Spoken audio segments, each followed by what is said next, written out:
Halo, selamat pagi anak-anak. Bertemu lagi dengan Bapak. Hari ini kita akan belajar matematika. Pada video penjelasan hari ini, Bapak akan menjelaskan tentang statistika. Nah, ini materi terakhir di buku paket ya anak-anak ya. Jadi mohon perhatikan penjelasan dari Bapak.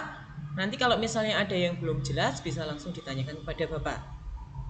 Yuk, kita mulai belajar bersama. Nah, statistika.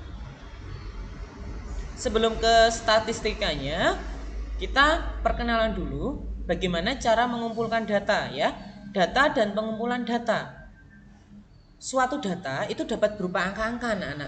Jadi misalnya data tinggi, kemudian berat badan, itu kan berupa angka-angka semuanya. Kemudian juga bisa berupa selain angka. Nah, kalau selain angka itu apa? Contohnya kayak hobi, kemudian golongan darah, kemudian data pekerjaan, itu kan bukan angka, ya. Nah, bagaimana cara mengumpulkan data-data itu? Ada beberapa cara untuk mengumpulkan data anak-anak. Nah, yang pertama itu adalah pengamatan. Jadi, cara ini dilakukan dengan cara kamu mengamati objek secara langsung. Ya, dalam pengamatan ini seringkali kita melibatkan beberapa peralatan, contohnya alat ukur. Ya, misalnya panjang meja. Kita mengamati kira-kira panjangnya berapa. Nah, kemudian baru kita mengukur, oh ternyata panjangnya sekian. Itu pengamatan anak-anak. Kemudian hasil pengamatan itu nanti kita tuliskan di sebuah kertas. Seperti itu ya. Kemudian yang kedua, cara yang kedua, pengumpulan data yang kedua adalah dengan cara wawancara atau interview. Nah, mungkin di kelas bawah kamu sudah belajar atau pernah melakukan wawancara. Nah, itu salah satu mengumpulkan data anak-anak. Biasanya kalau di wawancara itu kamu sudah mempersiapkan pertanyaan-pertanyaannya. Jadi ketika nanti kamu bertemu dengan narasumbernya, kamu tidak kebingungan ketika bertanya apa yang mau kamu tanyakan. Jadi sudah ada pertanyaan yang sudah kamu siapkan. Gitu ya, itu wawancara atau interview. Dan yang ketiga ada yang namanya lembar isian atau biasa kita sebut angket atau kuesioner. Nah, ini mungkin beberapa anak sudah mengenal istilah angket dan kuesioner. Biasanya angket atau kuesioner itu ada beberapa pertanyaan di dalamnya, kemudian kamu diminta memilih. Ada pilihannya ya, biasanya entah itu mencentang atau menyilang. Nah, biasanya seperti itu. Itu yang lembar isian atau angket. Itu 3 cara pengumpulan data anak-anak. Apakah nanti di matematika akan menggunakan 3 cara ini? Nah, kalau di matematika kan nanti karena keterbatasan waktu biasanya datanya itu sudah dalam bentuk tabel. Meskipun dalam bentuk tabel, kamu juga harus teliti ya. Diteliti dulu sudah benar atau belum datanya. Kalaupun tidak dalam bentuk tabel, biasanya datanya itu dalam bentuk soal cerita, tetapi sudah jelas di sana. Kamu tidak perlu melakukan wawancara, kemudian mengisi lembar isian atau pengamatan, itu tidak perlu. Jadi sudah ada di sana. Tinggal kamu menyusun datanya saja. Itu ya anak-anak ya. Nah, baik, penyajian data. Setelah data kamu peroleh, kemudian kita sajikan. Nah, penyajian datanya bisa dalam bentuk tabel atau diagram. Ya, kalau tabel itu biasanya yang kotak-kotak seperti Excel ya, anak-anak seperti ini tabel. Ya. Jadi datanya dimasukkan ke dalam tabel seperti itu. Nah, kemudian kalau grafik, nah grafik sendiri atau diagram sendiri ada beberapa jenis. Nanti akan kita pelajari atau kita lihat ya, seperti apa. Yuk, sekarang kita coba ke yang pertama. Penyajian data dalam bentuk diagram gambar atau bahasa lainnya piktogram ya. Nah, diagram gambar sendiri itu di dalam jelas ditampilkan dalam bentuk gambar. Jadi ada gambarnya anak-anak. Misalnya jika kamu menunjukkan jumlah orang, ya berarti nanti ilustrasinya gambarnya adalah orang. Kalau kendaraan berarti gambarnya adalah kendaraan. Kenapa? Karena namanya saja sudah diagram gambar. Seperti itu ya. Nah, nanti akan kita lihat. Jadi disesuaikan gambarnya itu disesuaikan dengan datanya. Mari kita lihat contohnya. Nah, ada data seperti ini anak-anak. Ya, tabel di samping menunjukkan data penjualan sepeda motor merek X selama 3 bulan. oleh PT Pustaka Persada. Nah, sajikanlah data tersebut ke dalam bentuk diagram gambar. Nah, datanya seperti ini. Ya. Ini namanya adalah tabel, ya. Dia sudah dalam bentuk tabel. Kemudian di sini ada bulan, jumlah. Perhatikan anak-anak, di sini ada Januari, jumlahnya itu 800, Februarinya 1000 unit, kemudian Maretnya ada 1000 unit. Nah, data ini nanti kamu buat diagram gambar. Nah, yang diperlukan adalah gambar apa? Coba perhatikan data penjualan sepeda motor. Berarti gambar sepeda motor. Kalau kamu membuatnya menggunakan gambar mobil boleh nggak? Tidak boleh ya, karena berbeda, objeknya berbeda, datanya berbeda ya. Seperti itu. Nah, sekarang mari kita lihat. Nah, contohnya seperti ini. Coba perhatikan dulu. Tadi Januari tadi ada 800 unit, Februari 1000 unit, Maret 1000 unit. Nah, kalau kamu menggambarkan motor atau motornya itu ya sebanyak 800 kan banyak banget. Ya, tidak cukup. Maka di sini perhatikan di bawah, ya. Satu gambar itu mewakili 200 unit. Ini harus ditulis keterangan ini anak-anak di diagram gambar. Kenapa? Karena kalau misalnya kamu tidak tulis, yang keterangan tidak ditulis, orang akan membaca, oh Januari cuma 4 unit yang terjual, Februari cuma 5 unit yang terjual. Padahal data awalnya tadi 800, 1000, 1000. Nah, makanya di sini diberi keterangan. Satu gambar itu mewakili 200 unit. Yang nomor 1 yang Januari tadi kan ada 800 unit. Nah, nek satu gambar itu mewakili 200 unit, berarti butuh berapa gambar? Butuh 4. Ini 200, kemudian 200. Satu gambar kan mewakili 200 unit ya. Mohon maaf ya, ini pakai mouse jadi agak kesusahan. Nah, 200, 200, 200, 200. Totalnya ada 800. Nah, seperti itu ya. Februari juga karena 1000 maka jumlah motornya ada 5. Ya. Loh, caranya gimana ya? Udah 1000 unit tadi dibagi 200. Kenapa dibagi 200? Karena mewakili satu gambar. Ketemunya berapa? 5 gambar. Sudah 1 2 3 4 5. Nah, ini 1000. Ini juga 1000. Itu ya anak-anak ya. Itu yang diagram gambar. Jadi harus teliti. Gitu ya. Kemudian besok kalau misalnya ada soal kemudian ada diagram gambar seperti ini, nah kamu harus teliti keterangannya bawahnya dulu gitu. Satu gambar itu mewakili berapa itu ya, itu diagram gambar. Nah, yang kedua anak-anak yaitu penyajian data dalam bentuk diagram batang. Pernah lihat diagram batang? Bentuknya seperti balok yang disusun berdiri ya, jadi berdiri seperti ini, itu namanya diagram batang. Nah, tingginya ini dialah menunjukkan datanya. Nanti akan kita lihat. Mari kita lihat. Nah, ini tabelnya, tabel awalnya ya, anak-anak ya. Data awalnya adalah ini. Kelas 1 jumlahnya 30, kelas 2 50 dan seterusnya. Nah, data ini diminta kamu untuk membuat diagram batang. Bagaimana caranya? Nah, seperti ini anak-anak. Judulnya jangan lupa dituliskan.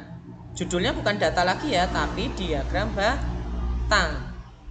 Kemudian yang bawah itu adalah kelas. Kemudian yang naik itu adalah jumlahnya. Jadi kalau yang ini, yang naik ini ya, jumlah siswa itu yang naik. Kemudian yang ke bawah itu yang kelasnya. Ya, kelas 1, 2, 3, 4, 5 dan seterusnya. Nah, untuk intervalnya ini anak-anak dari 0 sampai 10, 10, 20 ini kalian bisa sesuaikan.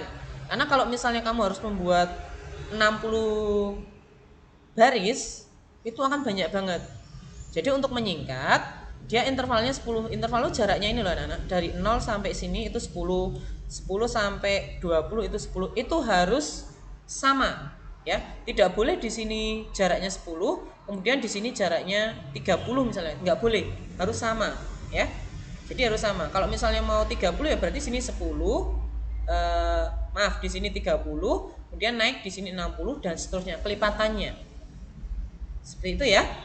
Nah, Jadi yang kelas 1 tadi karena jumlah anaknya ada 30, maka kita gambar persegi ya, bentuknya persegi ya. Nah, seperti ini naik sampai 30. Nah, perseginya usahakan sama semua.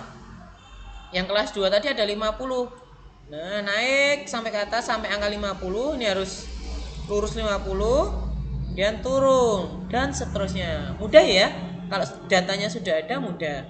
Mungkin nanti cuma dibalik anak-anak. Jadi ada diagram batang seperti ini. Nah, kamu ditanyakan jumlah siswa kelas 5 misalnya ada berapa? Nah, coba perhatikan. Di sini ada 60 enggak, 70 enggak. Kira-kira ada di sini ya. Ini ya. Aduh, di sini ya kira-kira. Nah, itu berapa? Kalau seperti itu. Nah, tinggal kamu pilih, ini udah ada setengahnya belum ya? Apa 65, apa 64, atau 67? Kayaknya ini setengah lebih enggak. Berarti dia di 64. Nah, jadi dikira-kira aja ini berapa ya? Karena di sini tidak ada satuan angkanya ya. Nah, nanti dilihat di pilihannya. Seperti itu, ya. Baik, sekarang yang ketiga diagram garis anak-anak. Nah, diagram garis ini biasanya digunakan untuk menyajikan data yang berkesinambungan. Artinya apa? Kalau kamu misalnya pernah pergi ke puskesmas atau ke tempat-tempat kesehatan atau ke kelurahan, kecamatan misalnya, pasti kamu akan melihat seperti data grafik ya. Kayak garis gitu, naik, terus turun, terus naik, turun. Nah, itu. Gini aja, misalnya kamu ngukur berat badanmu dari bulan ke bulan. Bulan ini 40, bulan besoknya turun jadi 35, terus naik lagi. Nah, itu akan membentuk pola tertentu ya. Pola itu seperti garis itu. Nah, berkesinambungan terus seperti itu ya. Nah, apakah cuma untuk jumlah penduduk, kemudian perkembangan berat badan tiap bulan? Enggak. Bisa nilai juga, nilai ulangan, nilai harian, itu bisa juga menggunakan diagram garis. Kita ke contoh anak-anak. Contohnya ini adalah hasil panen ya. Hasil panen padi di Kabupaten Sleman tahun 2008 sampai 2017. Dibatasi, kalau nggak dibatasi banyak banget nanti ya. 2008 sampai 2017. Nah, di sini ada berat dalam ton seperti ini anak-anak, 200, 400 dan seterusnya. Ini tiap tahun. Kemudian data ini diminta untuk membuat diagram garis. Jadi untuk melihat perkembangan para petani padi di Indonesia itu dalam menghasilkan padi itu bagaimana, apakah naik, grafiknya naik terus atau turun. Nah, kalau grafiknya positif itu pasti akan naik, grafik garisnya ya, diagram garisnya pasti akan naik terus, itu berarti positif, ada peningkatan terus. Tetapi kalau tiba-tiba naik kemudian turun, berarti ada penurunan di sana seperti itu. Nah, nanti akan kita lihat ini apakah naik, grafiknya naik ataukah ada turunnya. Nah, ini anak-anak diagramnya dibuat seperti ini. Yang bawah tadi yang tahun, pokoknya kalau yang jumlah ini, yang bagian jumlah ini itu selalu garis yang naik ya, yang ke atas ya, yang vertikal, yang ini anak-anak, dia yang sini, nih ya. Jangan kebalik ya, kalau kebalik salah nanti jadinya. Yang dalam ton ini kamu taruh bawah, yang ini tahun, nanti salah, grafiknya jadi salah. Gitu ya. Tahun 2008 200 ton, kemudian tahun 2009, nah berarti ini ada kenaikan. Kemudian di tahun 2010 turun, nggak tahu apakah terkena hama tikus atau apa, turun. Kemudian 2011 naik lagi. Nah, kemudian 2012 naik, 2013 puncaknya naik sampai 800 ton. Kemudian pada tahun berikutnya 2014 itu turun. Ya, hasil panennya turun. Nah, kemudian anjlok. 2015 itu anjlok panennya di 200 ton lagi. Kemudian, nah ini anjloknya kenapa? Karena mungkin ada beberapa faktor ya, entah dari hama, serangan tikus, ataukah ada hal-hal yang lain bisa yang menyebabkan. Kemudian 2006 naik, 2007 naik. Nah, 2018 sampai sekarang nah masih ada datanya di sini. Gitu ya. Datanya dari mana toh? Ini loh anak-anak. 2008 200 ton, 2009 400 ton. Nah, 2008 200 ton. Nah, cara membuat diagram garis kamu seperti ini ya anak-anak ya. Harus ada titik-titiknya ini. Kenapa? Dia untuk membantu mengepaskan supaya titiknya itu pas. Kalau tidak nanti akan bencong ya. Kalau bencong misalnya titiknya kamu letakkan di sini, nah nanti hitungannya sudah beda lagi. Udah beda lagi, udah bukan 200 lagi, atau di sini misalnya, nah itu udah beda lagi. Jadi pakai titik-titik seperti ini. Jadi titiknya ini adalah pertemuan antara tahun ini dan tahun ini ya. Titik-titik pakai penggaris biar rapi seperti itu. Seperti itu ya anak-anak ya untuk diagram garisnya. Cukup mudah sebenarnya anak-anak. Cukup pemahaman kalian dan lebih teliti dalam melihat diagram-diagram seperti ini. Dan yang terakhir ada yang namanya diagram lingkaran. Nah, biasanya di kelas-kelas ada ya diagram lingkaran. Itu biasanya digunakan untuk misalnya pekerjaan wali murid misalnya. Jadi dikelompok-kelompokkan. Ada lingkaran kemudian berapa persen. Nah, seperti itu.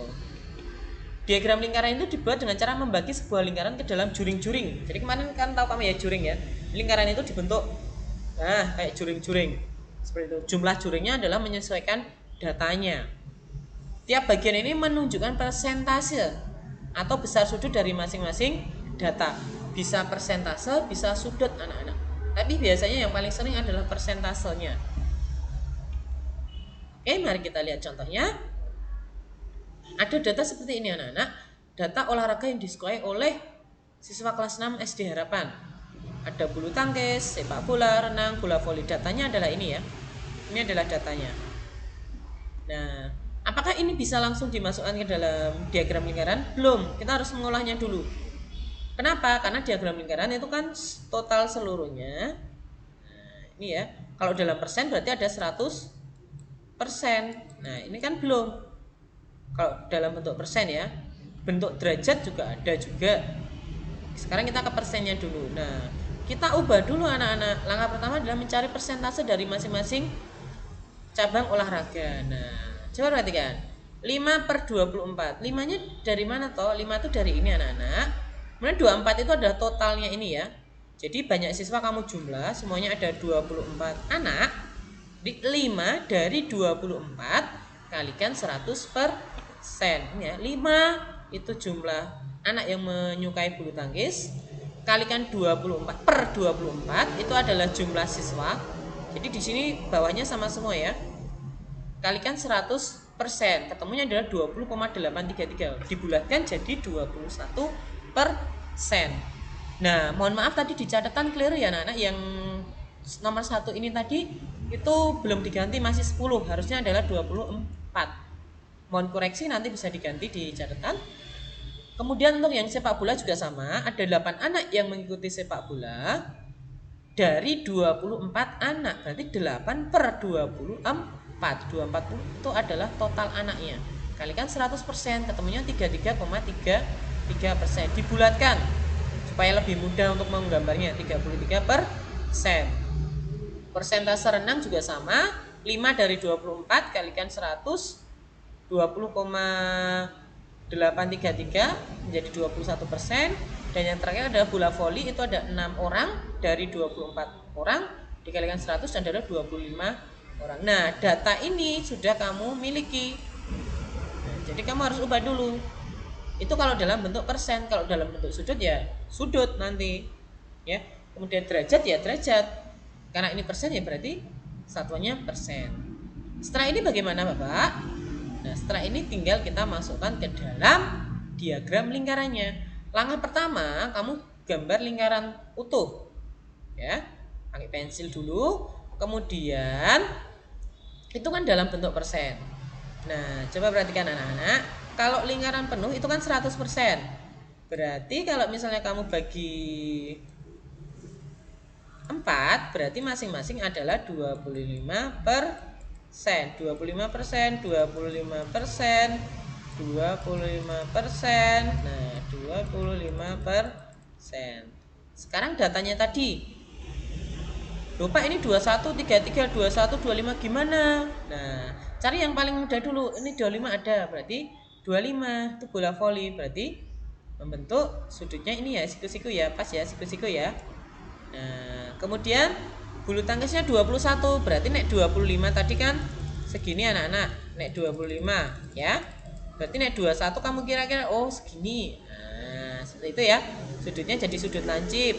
21-nya juga sama ini. Harusnya sama antara sana sama sini ya. Kemudian nah sepak bola adalah sisanya yaitu 33%. 33 berarti lebih dari 25, berarti nah ini ya. Sudutnya adalah sudut tumpul karena lebih dari 25%. Oke, itu anak-anak untuk diagram. Apakah masih ada yang kesulitan? Nanti bisa bertanya ke Bapak. Untuk pertemuan hari ini itu saja anak-anak untuk materi diagram. Untuk minggu depan kita akan ulangan dulu, kemudian nanti setelah ulangan di hari Kamis mungkin akan ada Zoom ya dengan Bapak untuk membahas ini lagi, kemudian ada latihan soal. Itu saja ya anak-anak untuk pertemuan hari ini. Terima kasih atas kesempatan pagi hari ini. Semoga video dari Bapak ini bisa membantu pemahaman anak-anak tentang statistika. Nah, sebenarnya nanti setelah ini nanti ada cara menghitung min, median, modus. Itu nanti ya, setelah ini ya. Itu saja anak-anak, terima kasih atas kesempatannya. Tuhan memberkati dan sukses selalu buat kalian semua. Terima kasih anak-anak, dadah.